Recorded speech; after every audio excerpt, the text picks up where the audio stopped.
Hello, I'm Stephen Matchett from Future Campus, and I'm pleased indeed this afternoon to hear about ATEM's at the conference next month. I'm hearing from Martin McCarron, the Executive Director for Student Experience at University of Adelaide, and I believe the conference chair or co-chair? I'm the conference co-chair. Co-chair, right.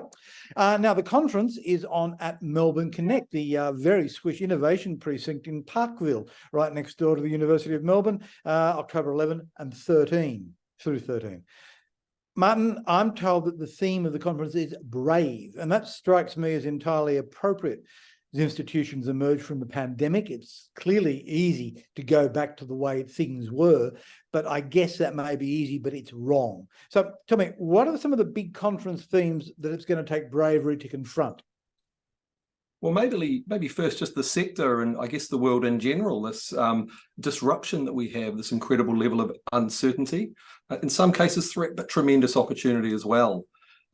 With the Accord, we've got this historic moment reflecting on some of those changes across the sector, be they technology change, student expectations, changing world of work, and that post-COVID sense of having to snap back or forward to a new normal. So Brave really acknowledges that level of disruption and uncertainty and says, let's acknowledge those risks and move forward anyway. Well, I think that's entirely right. I mean, yesterday we saw the employment white paper from the Commonwealth, which even more than the Accord basically says, right, post-secondary, there's going to be a whole new way of doing things. And your members are going to be absolutely fundamental to however that plays out. No, I think that's absolutely right. In the Accord, we see that more integrated post-secondary system, recognition that we need a system that's fit for purpose, for the future of world of work, for changing workforce needs, changing economy. I think we start to see between the vet sector and unis the need for much more permeability, much more integrated, but clearly differentiated. So I imagine it will be hard in some ways for professional staff who will be able to conceptually make those leaps, probably easier than academics. Look, possibly. I think during COVID, we saw some incredible innovation delivered by professional staff. In fact, through COVID, I think one of the great things we saw was a partnership between academic and professional staff. We were able to take some of those ideas forward and execute them really rapidly. So I personally think that professional staff are really well placed to deal with this next period of change.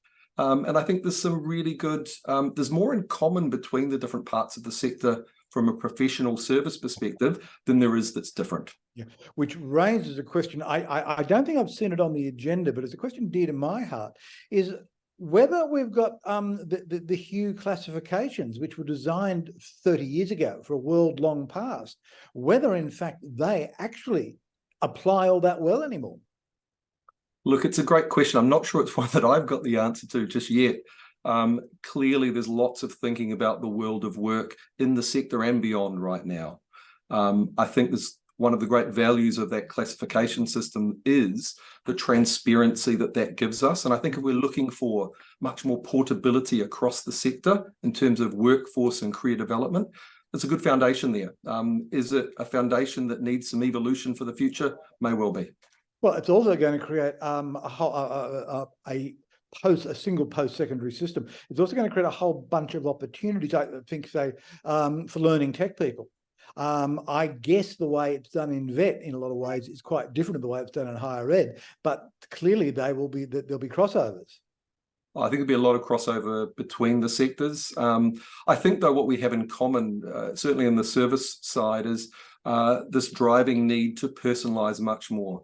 I mean, whichever sector we're in, we're looking much more at being student-centric, putting the student at the core, understanding that every single student, whether they're in TAFE or the university, comes with a different background, existing capability, specific challenges, personal goals. We're all grappling with that and how we make sure that we scaffold and provide tailored support. So student success as they define it, I think that's common across both sectors.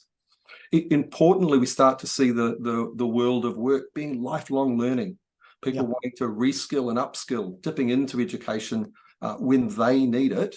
And so I think the ability to deal with that personalisation at scale is something that's common across the sector. I think unites us rather than divides us.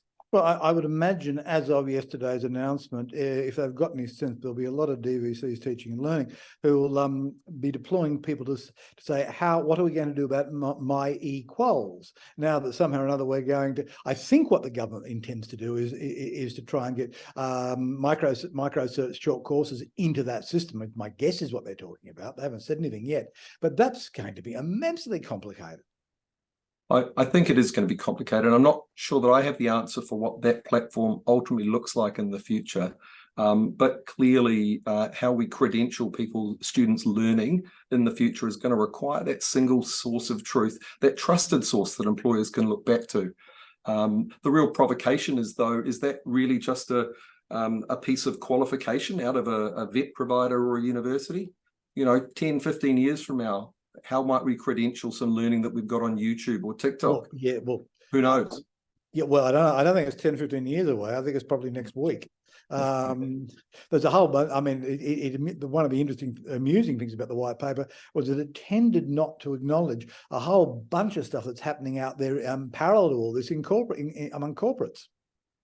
I think that's right. And certainly, I know myself and other colleagues, we don't just look within the sector to where we see innovation. We look at adjacent sectors, be they technology, hospitality, and others, where we see the use of technology to deliver personalization and flexibility at scale with quality. And that's what we really need to do, particularly if we want to expand the reach and impact of education to cohorts that had never really had the access to education that they deserve. And that's at centre to what we're seeing in the Accord and the change in the sector, I think. What is this all going to mean for career paths?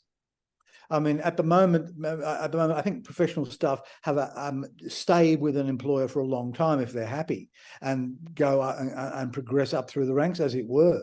But it seems to me that there'll be an awful lot of fluidity in employment.